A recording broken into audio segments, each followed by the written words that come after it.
Binge the full week of The Ray Taylor Show ad-free over at inspireddisorder.com/plus. This is The Ray Taylor Show. The Rehearsal, Season 1, Episode 3, Gold Digger. Originally aired July 29th, 2022. Welcome to the Rehearsal Recap Podcast, where I take a deep dive into each episode of Nathan Fielder's hit show. Join me as I break down the moments that make us laugh, cry, and shake our heads in disbelief. I would say this, as many shows, is going to be maybe some actual tears in this show, in this episode. Definitely, as always, a lot of the shaking of the head in disbelief, even more so. So prepare your neck. Don't get whiplash. Make sure you're not around sharp objects close to your face because, you know, as this whole thing in the first episode was compared to Willy Wonka and the Chocolate Factory, this episode is definitely the moment where things start to get dark. Let's put it that way.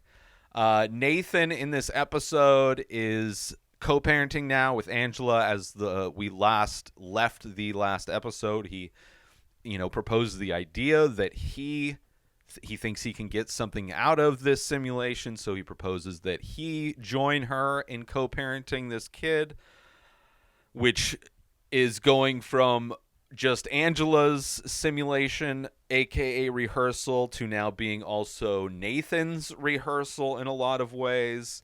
And also he's doing other rehearsals in addition.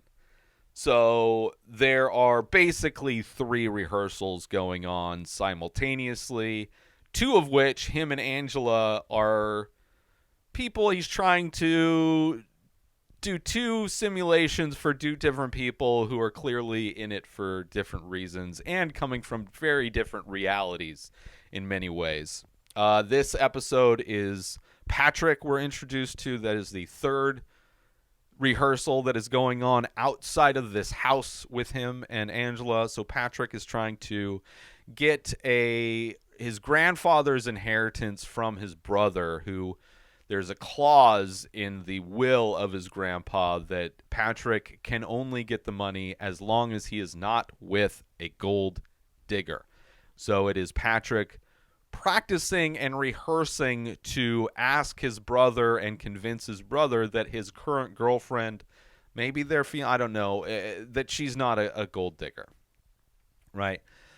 We also see in this episode Nathan starting to compromise who he is and what his beliefs are in multiple ways throughout, either of these simulations, and in an effort to make the simulations for these other people more accurate, he is, compromising who he is as a person and his beliefs as a person. But it is also, there's a lot of manipulation of emotions in this episode, which is a new addition for Nathan's entire plan.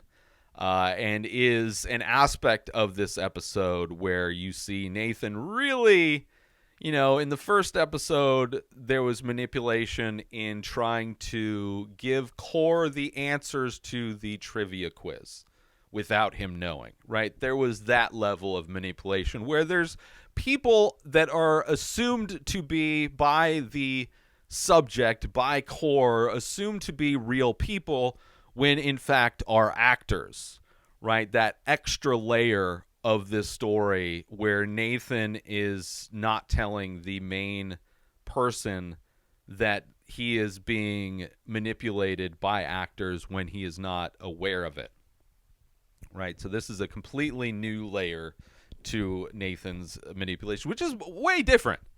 Manipulating somebody's emotions is far more evil than just trying to inception trivia answers into somebody's head. Also,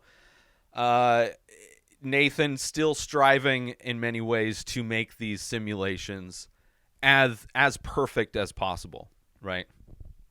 Which, obviously the level of detail with everything is well established when it comes to recreating physical spaces, but he is trying to bring that level of detail to other aspects of these rehearsals, to these simulations. And there is a level of deception that's going on that is a bit uncomfortable to see, right?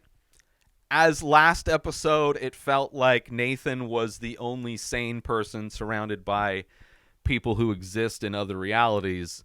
We see that Nathan is himself very much not. He's like in his own version of that delusion, right? So it's kind of an interesting thing, and because this episode is it jumps back between the storyline of Patrick and his rehearsal, and then the storyline of Nathan and Angela and their rehearsals and their simulations.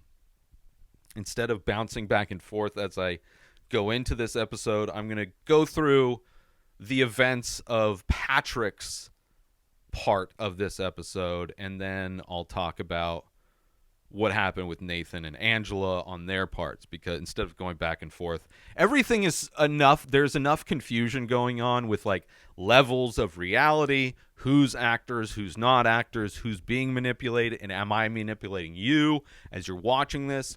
Who knows? Maybe I'm an actor. Maybe the people that listen to this show are actors that are hired to then give the levels of Truman Showness or Synecdoche, New York that could be happening simultaneously without any of our knowledge. Who knows? Reality is fake. We're all living in Nathan's simulation for all we know, right? Nathan Fielder exists as a simulation of himself on the outside of the computer system that we are all plugged into, as far as I'm concerned. So in an effort to minimize the confusion and distraction of all of that, of reality itself, I'm going to talk about Patrick's situation first. Which, Patrick is just like it is kind of amazing the types of people that are brought into this show. Like, very unique. Every single character is so different from the other one. Core is unlike everybody else that's been in this show. Nathan, unlike anybody else that's been in the show. Angela, kind of similar to Robin, but still Robin was his own version, despite their insane comparisons, insane similarities between Angela and Robin. They still have different aspects to themselves that are very unique, and Patrick is no different from all of them, and I guess makes sense that he's on this show.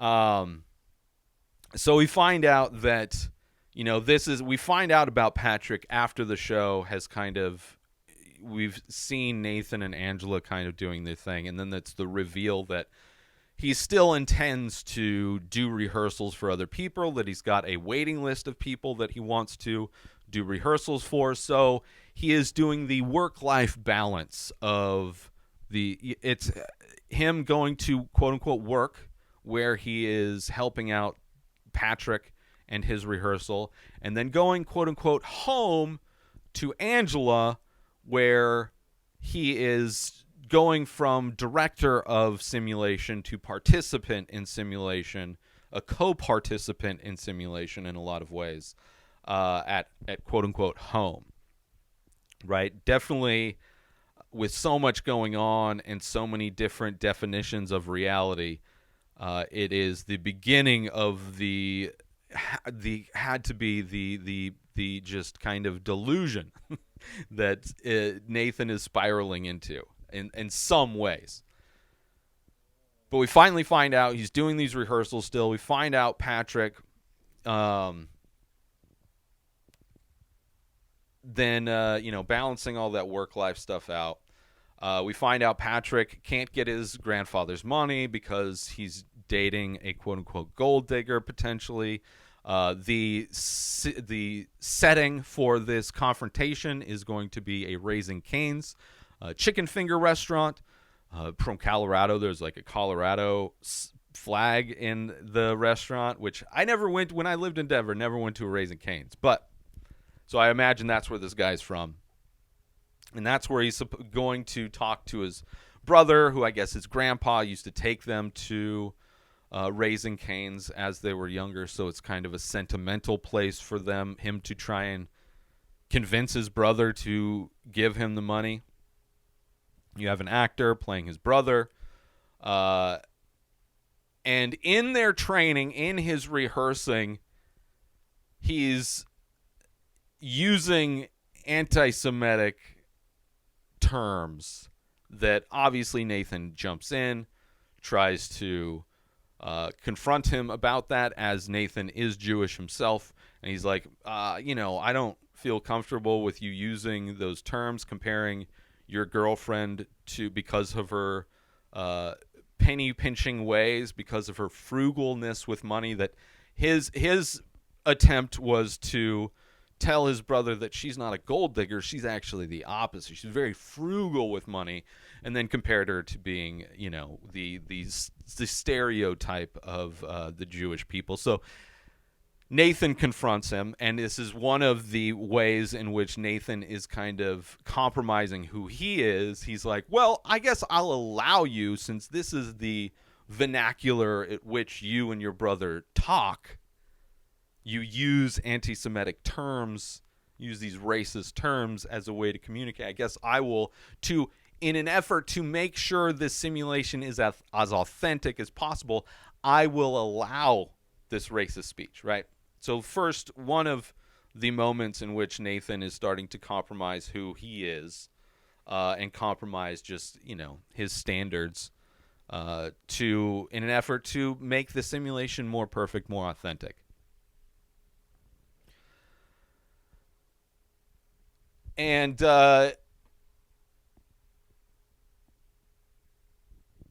in an effort also to enhance the quote-unquote art of rehearsing, right? Because this is, in addition to helping these people, it is clear that Nathan wants to make these rehearsals and these simulations as authentic as possible. He wants his ability to get these people prepared to be as effective as possible. Like the art of rehearsing, the art of preparing yourself and experiencing these things before you have to experience them in life, like experiencing these things in a controlled environment in some ways, where Nathan is the god in control of these environments in a lot of ways.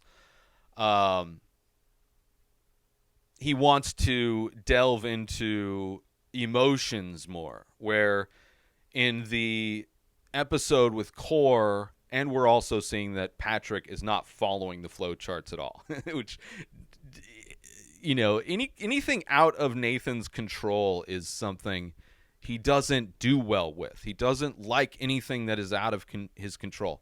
That is the whole purpose of these rehearsals, is for Nathan to control environments in order to prepare the future to be less of a surprise and more of a planned step-by-step process. He wants to flowchart life in many ways, and anything that is going to come in and improvise on any level is completely outside of what Nathan's trying to do, right? Nathan is doing the absolute opposite of improvisation, which is probably, it's a valuable skill that would eliminate the need to do a lot of this rehearsal if you are somebody who's spent time just trying to get good at being in the moment and improvising what you say and what you do based on the things. Then you don't have to pre-plan out the infinite possibilities of life.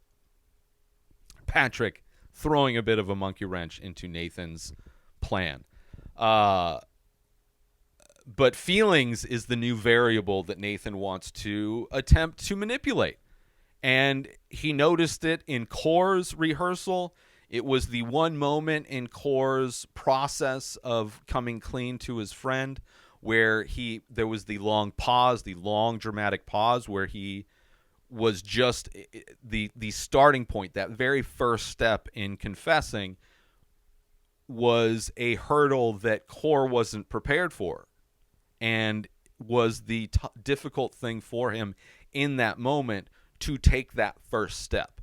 And Nathan wants to be able to manipulate these people in a way to where that step is what's being rehearsed. Those emotions of what it would feel like to start going into the flowchart of possibilities is what he wants to do to make these simulations more perfect, right?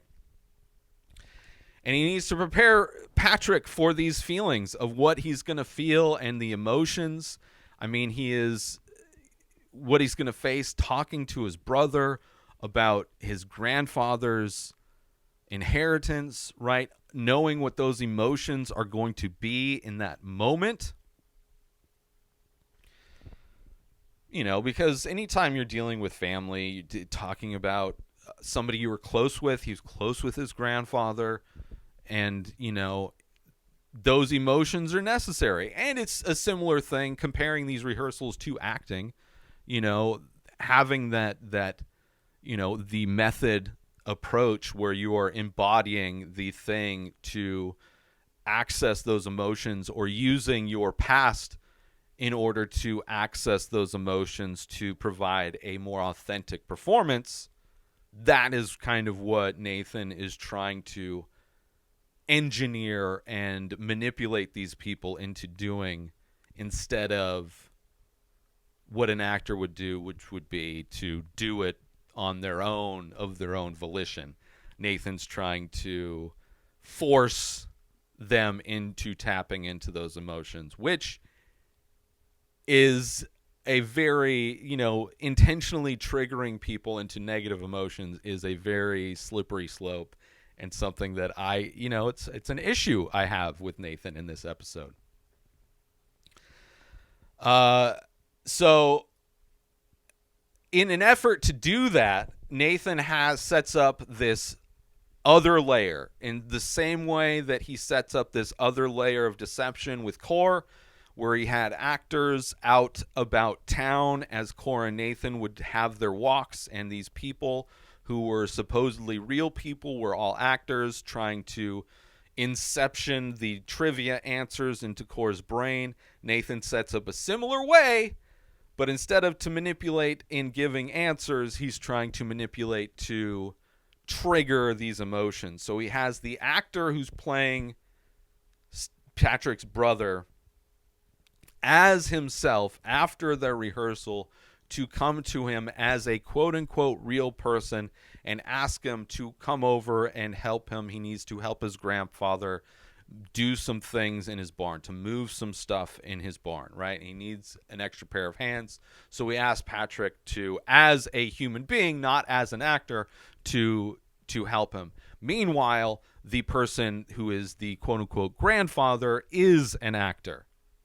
And the whole point of this thing is to get Patrick to form a bond with this grandfather, and then to kill the grandfather in order to have a similar, identical type of a dynamic, a similar emotions, so that when he goes to act and prepare with this actor, that there will be that same dynamic and similar emotions we'll be able to tap into, which is insane, right? It is insane, absolutely. So they go over to this actor grandpa's place. The person playing his brother in the rehearsals has a date night, makes an excuse to bounce, leaving Patrick alone with this actor grandpa. He doesn't know this is an actor. I would imagine there is 100% a moment in the course of this episode where he realizes that, and that's why we see what he does eventually in this episode. But at this point, it's assumed that Patrick is along for the ride and believes that this actor is that guy's authentic grandpa. And he offers to stay to help the grandpa despite this other guy leaving him to bond with this grandpa. They go out. They have like this treasure map. He's got this money buried to avoid taxes. So they're going out, following this treasure map to dig up this gold. And as they dig up this gold, and in a way to even more replicate the reality of Patrick's bond with his grandpa that actually died in reality, that he's trying to get the actual real inheritance from, he justifies his deserving of that inheritance because while his grandpa was older, he helped change his diapers and clean up after him and take care of him, right? So to replicate that, this actor has to have Patrick help him change his diaper as they're out in the forest. Just it's a level of insanity, and it's like at some point you have to realize that, like, wow, you have to know what you've said over and over in these rehearsals about your backstory with your grandpa, and seeing how maybe this exact situation is playing out a lot of those same elements exactly.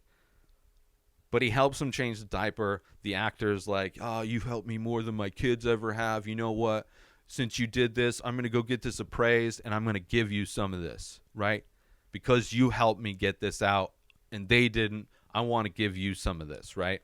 So setting up, again, same scenario where Patrick's actual grandpa, said he was going to give him the inheritance. And in this way, he's going to give him this inheritance. It's like you're seeing these things happen, and you're like, unlike what was happening with Core, where it's very funny how these people, oh, I curse the Chinese for ever inventing gunpowder.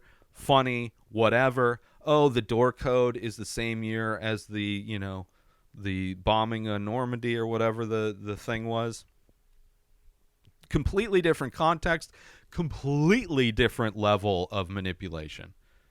I want to take a quick break from the show to let you all know that there is official merch for the Ray Taylor Show. Head on over to inspireddisorder.com. You can get t-shirts, different artwork available, different designs, all on high quality materials in all the sizes. There's also iPhone cases made of biodegradable material. That's right. This is not bad for the environment. This is good for the environment. So all of those designs that are available on t-shirts are also available on phone cases. Designed by me, sold by me. Head on over to inspireddisorder.com to support the Ray Taylor Show and promote it out in the world, so all of the people in your life can see that you are a fan of the Ray Taylor Show.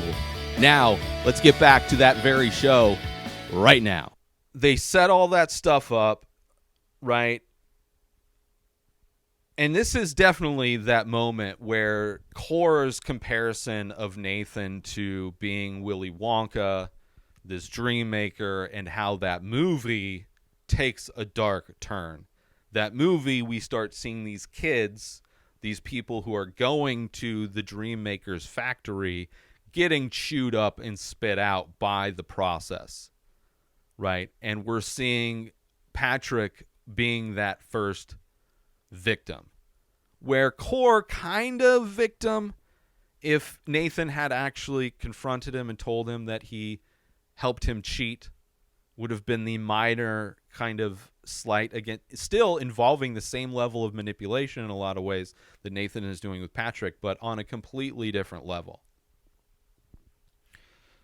And hasn't done that with Angela. Like, Angela is aware of who's actors, who's not actors, right? She is almost a level above, right? God's hand, right? She's got God directing her side of the story, where, with Patrick, it's just sad. It's just so sad, man. So they show up, right? So there's the bonding that happens. There's the diaper stuff that happens. And you would think that Patrick at some point is going to know the similarities. And I don't think it's yet, right? And Nathan doesn't even feel bad about the manipulation part of the process that's happening. He's feeling bad that he's going to have to talk to Patrick the next day to tell him the bad news that this actor, grandpa, passed away, right? That's the thing that Nathan is concerned about. He doesn't have any concern that he is manipulating a human being into forming a bond with somebody under false pretenses in order to trigger and elicit a specific emotional response. A specific emotional response which is not something people enjoy. People don't enjoy reliving grief on any level. People don't enjoy reliving the feelings of losing their grandfather in order to make a simulation more authentic, in order to make a rehearsal more authentic, especially if it's not them doing it willingly as an actor might in preparation for a role, right? Being manipulated. And Nathan, not even concerned with that aspect of it. He's more concerned with his role in saying, giving the bad news. It's just, once you thought Nathan was the only sane person surrounded by crazy people, and I don't mean to be insulting calling these other people crazy. I mean it in the most respectful way. But all these different people who clearly are living in different realities, Nathan himself is living in just as delusional of a reality as all of these other people. Right? At this point in this episode, I relate to Patrick of all people. Right? Like in every episode, it seems like there is somebody who you can relate to. And no longer is Nathan that person. Right? No longer at all. This seeing what he's doing and seeing his take on everything. It's just like, okay, I guess Patrick is the guy, the only sane person in this entire thing. And maybe some of the extras, I'm sure, as well. But we don't get to know any of them. But it's just amazing how that from last episode to this episode, it's just Nathan is just catching up. Like, oh, I'm gonna outdo them. I'm gonna outdo them for sure in a much more malicious way. So the next day, they're at the fake Raising Cane's. The Patrick's already there. And Nathan shows up, and he's like all somber, and he's like, I heard from the actor playing Patrick's brother. He has some bad family news. Apparently his grandfather passed away. And then Nathan gives this, we should all just go home, enjoy your family, cherish the moments you have with your family because you never know, right? Really kind of a heartfelt thing, which thematically makes sense with what he's trying to do. He's like, okay, Patrick, he's talking to everybody, not talking to Patrick specifically. There's Raising Cane's is full of actors that are there to help realize this simulation. But in many ways, he's like, okay, Patrick, now I'm sending you out to go home and think about and feel those emotions because he doesn't have connection with his family. So all of the emotions that he's going to feel are just going to be thinking and has to be in those moments after he goes home because he showed up. I would imagine if he had put 2 and 2 together, thinking that Nathan was manipulating the situation, I don't think he would have shown up to rehearsal, but he did. So I think after that is when the light went off in his head and he's like, oh, as he's feeling these emotions, he's like, oh, I know these emotions. Like, this is exactly what I'm feeling in the situation that I'm talking about in these rehearsals. I would imagine.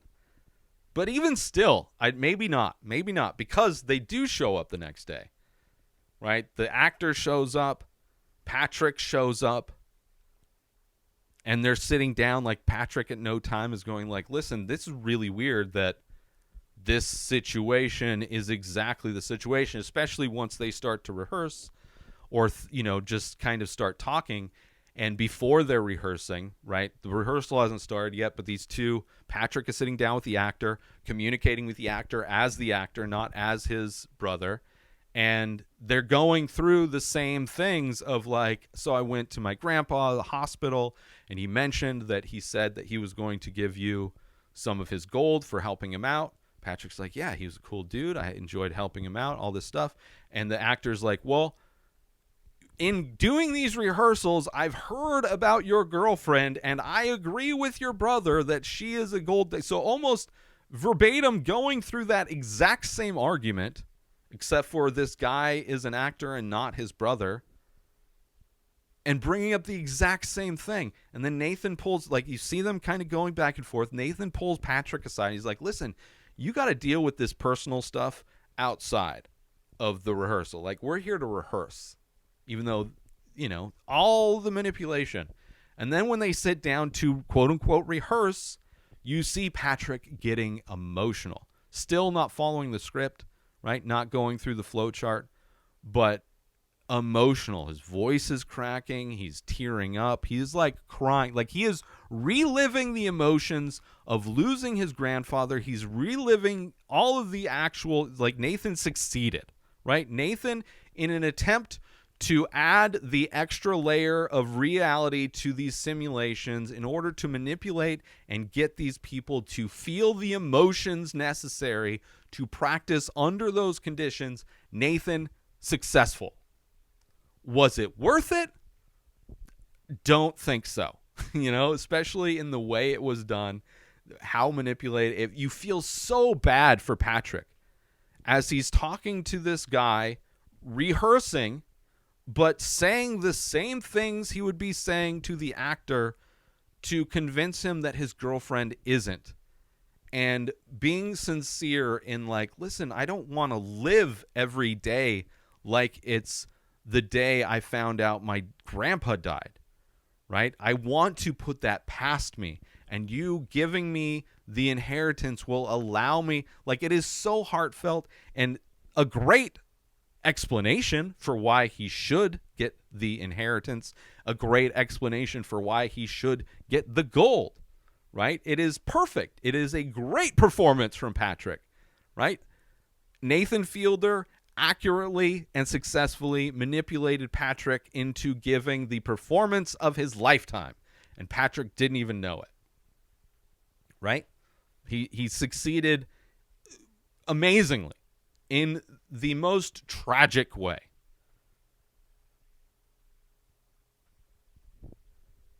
And it's just, you know, this new strategy of Patrick. That's how Nathan refers to it. You know, he's using a new strategy, you know, speaking from the heart. He's crying. I'm tired of living like the day after he died, right? That is like, it is the telling moment where you realize that this guy was triggered to have those same emotions that he had after his grandpa died. And in the rehearsal, like the actor's like, okay, yeah, you did it. They hug, right? He's crying. And Nathan's only focused on the breakthrough, right? Not the huge emotional manipulation. He's like, yes, I succeeded. I did the thing. I did what I set out to do, right? Nathan's good. He's thorough. But, you know, I would say there's a lot of issues. And then the next day, when the thing's supposed to be happening, right? He's supposed to, I don't know if it's another rehearsal or if it's supposed to be the actual event. Patrick is a no-show. I think they were going to go through another rehearsal, right? It was a breakthrough. They're going to run through that more times to get him locked in, would be my thing. Patrick's a no-show. Nathan calls him. He calls Nathan. Tells him he's at an amusement park with his girlfriend because he's never had funnel cake before. The worst excuse.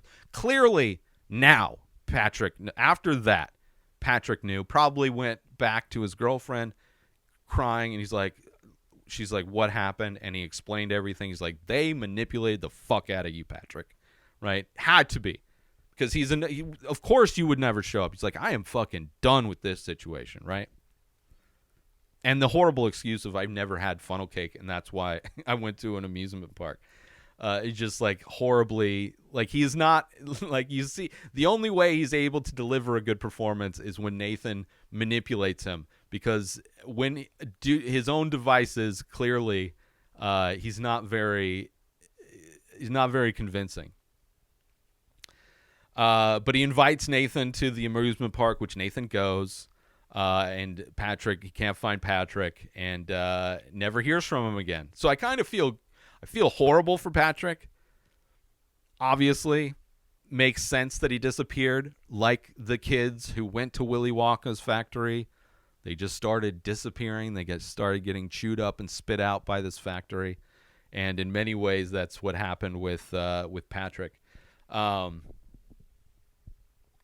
And 100% that's where he realized, that's the situation. So that's the end of Patrick, right? Never do we hear from or see Patrick again. But Nathan successful at his manipulation. Now, with his situation with Angela, this episode starts with Nathan and the kid dressed up in Batman and Robin costumes, Halloween. Angela doesn't celebrate Halloween, and she says this highest satanic day of the year. Sacrifices go on. It's not about candy like Nathan thinks. And Nathan's sincere when he's like asking her about this reality that she lives in, where she thinks that a lot of evangelicals do, where anything outside of their evangelical belief is satanic and the worst possible things are happening, right? Nathan's like sincere when he's asking her about it, and she's just like, you got to look it up, man. You know, she's what does she say? She says that you need to God, what does she say? I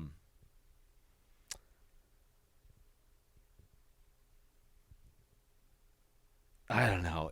Maybe it's at a different point, but she says they're not going to do it, so he kind of waters it down for the kid. It's like, oh, mommy doesn't celebrate Halloween because the ghosts are scary or whatever, right? Which brings up an interesting dynamic where it's clearly these two people are trying to do the same simulation, but coming from completely different realities, Nathan and Angela. And you have this kid who is a legitimate kid, who is an actor, but he's still a kid. And you're seeing how they're trying to communicate different realities to this kid. And it's just like, it immediately shows off that this dynamic is completely unsustainable, right? The entire dynamic of them two and a kid is just like, that's only going to be bad. Bad things are only going to happen.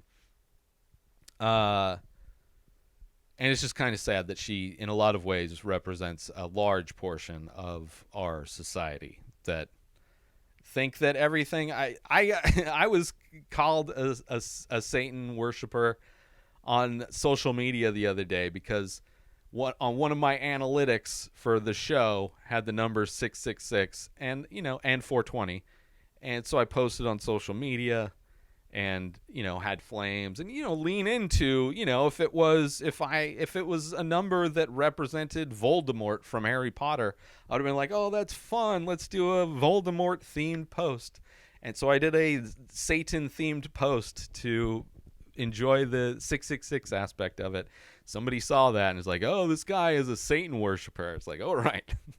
Just because I don't believe in your book doesn't mean I follow the bad guy of your book. And it's sad that there's so many people in in this country and have political sway. There are politicians guaranteed that believe these things, or at least push that narrative. It's kind of a bummer. Oh, she says you need to look it up and open your eyes to reality. That's what she says. When he's like, oh, I didn't know that's what Halloween was. And she's like talking down to him. He's like, yeah, you silly. Which is another common thing, right? being talked down to because you don't believe in their delusion.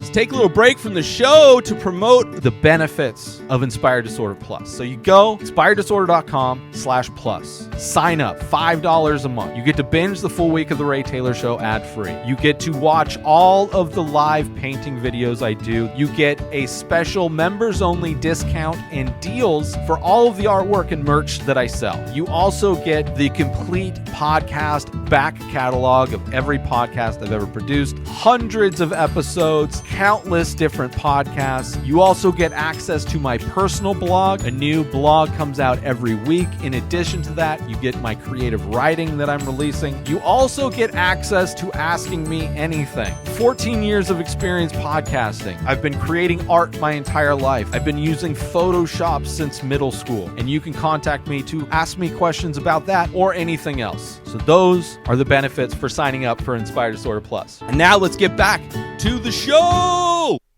And he's just trying to fit into, like, he's trying to another compromise to fit with her version of the simulation she wants, right? She wants her whole scenario. She wants to be like a homesteader. So he's setting up that they grow food, and she's basically dictating what happens, and he's doing it, right? She is the one in charge at the house, right? When he goes to work, Nathan is the one manipulating everybody. When he's at home, it is Angela's word, which I think part of that is because he doesn't want to overstep his role as somebody who is the lead of this show and the director of this show, and in joining her in the simulation, he didn't want to overstep anything and control her in any way. So I think that's part of why he is more of the submissive in this dynamic. But it's just, you see her just playing around with the kid, and Nathan is clearly dedicated to making this, as he is with all of the other rehearsals, making this as authentic and realistic as possible, while she just seemingly is enjoying this simulated vacation, right? She is not in this simulation in any way like anybody else has been in the simulation. And you're seeing Nathan as he's coming home from rehearsing with Patrick, coming home late to his quote-unquote son, where he's coming back and it's past the kid's bedtime, so they've swapped him out with the fake kid, even though the kid is getting older, is like 3 years old now. He's asking her if the kid is asked about him at all, right? He's trying to be in and be immersive in this simulation where it's like, I'm sure for her, she is clearly knows that it's playtime, and this is Nathan playtime. Did he think me? He's like, I don't think so.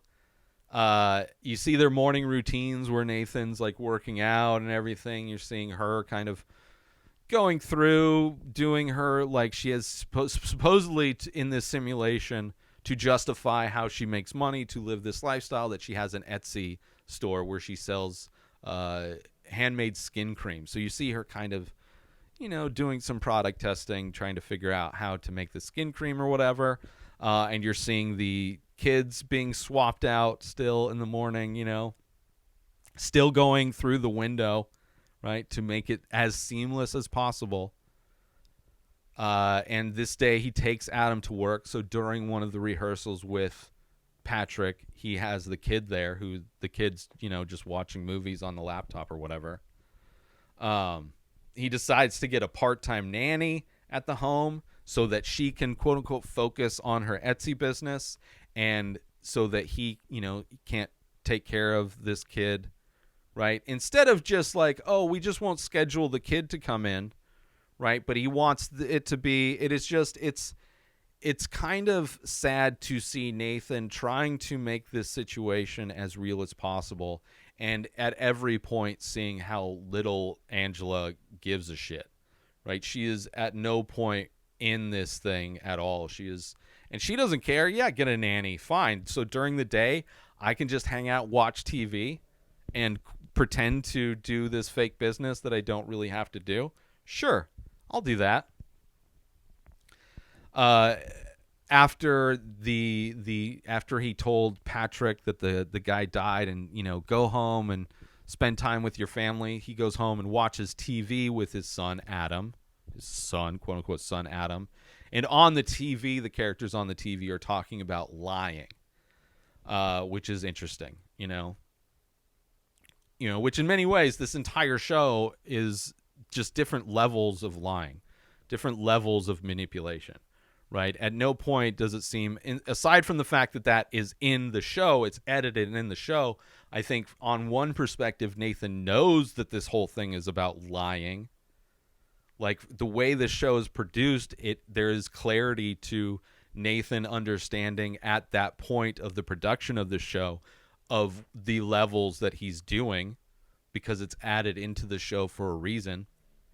But in the moment, it doesn't seem like Nathan at all is understanding that he is the guy lying and manipulating more than anybody. More than anybody. The nanny running late. They get a real nanny. So explaining the situation to this nanny is ridiculous. Like explaining why the cameras are there, the clock, the countdown clock, because the kid has to be swapped out. Just the existence of that nanny being there is just so ridiculous. It is definitely a hilarious moment. And we're seeing many cuts of Angela just sitting around, not doing anything. And Nathan, not knowing why he's not able to manipulate the feelings in himself like he can in others, right? He's able to manipulate the feelings. He was successful with Patrick, but he's not able to, in himself, feel like he is authentic in this simulation, right? He's constantly thinking of it, despite going through the motions of pretending that this is all real. He's constantly reminded that it is not a simulation and that this is all fake, right? Which he's getting a taste of what everybody else involved in that is. And they even go to the point where he creates a fake photo album of photoshopped memories of times when him, Angela, and the kid went on vacations, right? He's doing everything to try and manipulate himself. Meanwhile, the kid goes into his bedroom at 3 years old and comes out of the bedroom at 6 years old, right? Even though he set up these high-tech digital mirrors to make you look like you're older, even though they're swapping the seeds out in the garden for vegetables and just kind of sticking them in the dirt, right? Even though the level of the simulation and the attention to detail and the accuracy of the time that's accelerated as it's going by, Nathan's not satisfied with his inability to become immersed in this and feels like it is so much easier for other people to be. And he knows the rehearsal is working when you forget it's a simulation and it just feels real, which there are moments where he does. It just feels like they're a real family, right? He mentions that. But overall, he's jealous of how easily others can just go along with the simulation, or at least that's what he thinks. He eventually confronts Angela again about Halloween, that he looked it up, and it's like, oh, it's just like a Celtic holiday. And she's like, oh, you didn't look it up right? You didn't use the right search terms. You shouldn't use search engines like Google because they suppress those results because they're controlled by the devil, right? It's just when you believe in fantasy things, it is so much easier to engineer confirmation bias into whatever reality you want, right? If you want to believe and find proof that the devil is in control of Google, then there's easy ways to do that. And using it's the same thing with a lot of conspiracy theories that use the deep state. There's like a lot of these mythical, all-powerful organizations that for some reason are effortlessly controlling populations and manipulating populations, where Nathan knows how difficult it is to accurately manipulate populations, right? It's interesting layers and comparisons and metaphors to all of these things, and further just illustrates the type of person Angela is. That like she's not, there's nothing outside of her beliefs. There's no way in which you can chip away at her built up reality, her simulation, right? She is in her version of reality, and there's no proof you can bring her that is going to change her mind, because she would have to make that change herself. She would have to confront those ideas and question those ideas herself for her to be able to break down those walls of delusion. But, of course, Nathan wants to be in control of everything, and Angela is being the nemesis to him, the one person he can't control. And he's impressed with her ability, or people's ability, to just gather what they need and forget about the rest, to live in their own versions of reality.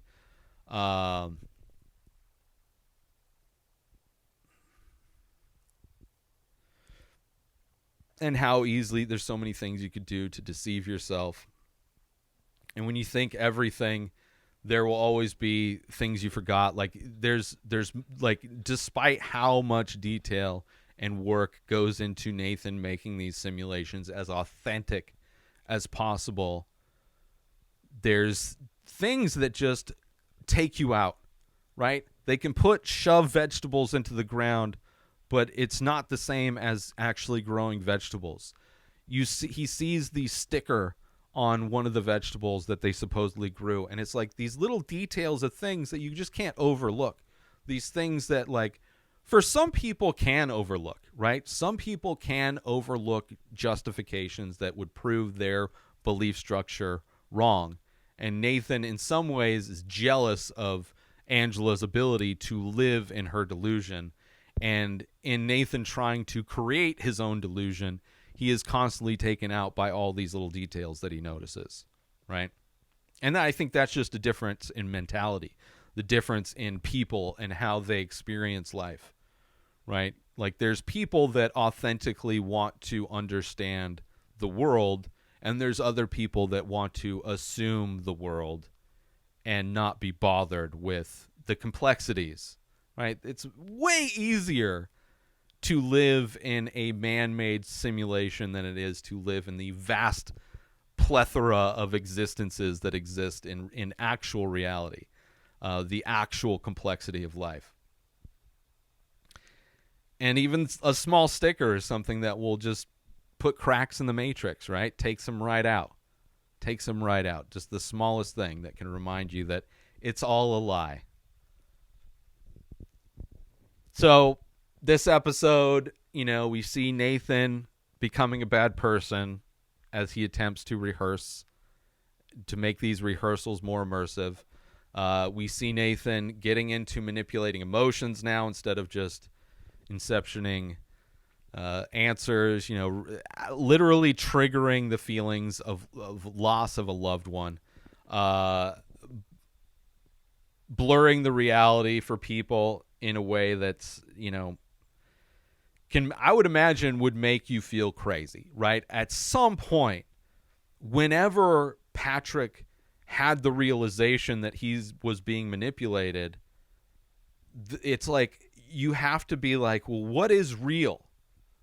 Right? Like in the Truman Show. Like, what is real? Is it all fake? Like, is everybody an actor? Right? And I would imagine with that just mental break, you could become one of those people that think everything's controlled by a deep state, because you experience this thing where this one guy was able to manipulate your emotions in a very controlled and very focused way, right? To be able to do that on a large scale, which a lot of conspiracy theorists do, would be insane. But the fact that Nathan was able to do this one thing, this one time, to this one specific person, it makes you question reality in probably one of the most disturbing ways. We're seeing the dark Willy Wonka turn. Nathan definitely far more invested in the simulation with the child, way more than Angela is.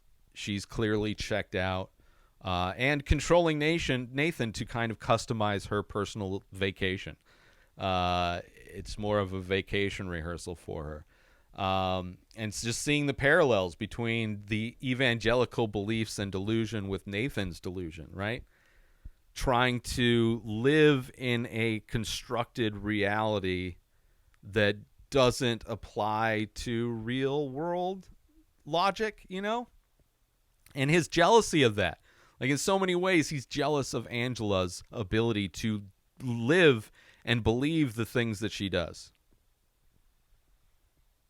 It's just insane. So many layers to the simulations. You know, there's a multiverse of simulations, whether it's with him and Angela or the people outside of it. You know, as an audience member, it's I would imagine similarly as disorienting as it is for some of the participants, the kids, right? The kids, another innocent bystander in a lot of ways. You know, whether you're a willing participant or not, I think it's, you know, whether you're the audience or somebody involved, it is disorienting as the complexity of the show goes. But thank you for checking out this episode of this episode of the Rehearsal Recap, I should say. The Rehearsal Recap podcast. Be sure to tune in next Tuesday for my analysis of the next episode of The Rehearsal, and join the conversation by leaving a comment or rating on your favorite podcast platform or on YouTube if you are watching this episode, and I will see you next week. New episodes of The Ray Taylor Show come out every single day. Subscribe on YouTube and everywhere our podcasts are found. Binge the full week over at inspireddisorder.com/plus. Buy Ray Taylor Show merch over at inspireddisorder.com. Have a wonderful day, everybody. Peace out! Today is the day where you wake up and you realize that everything that you've been dreaming about, everything that you've been wanting, every goal and wish and hope that you've ever had can become real. Dreams can come true. What you manifest in your mind, you can bring to reality.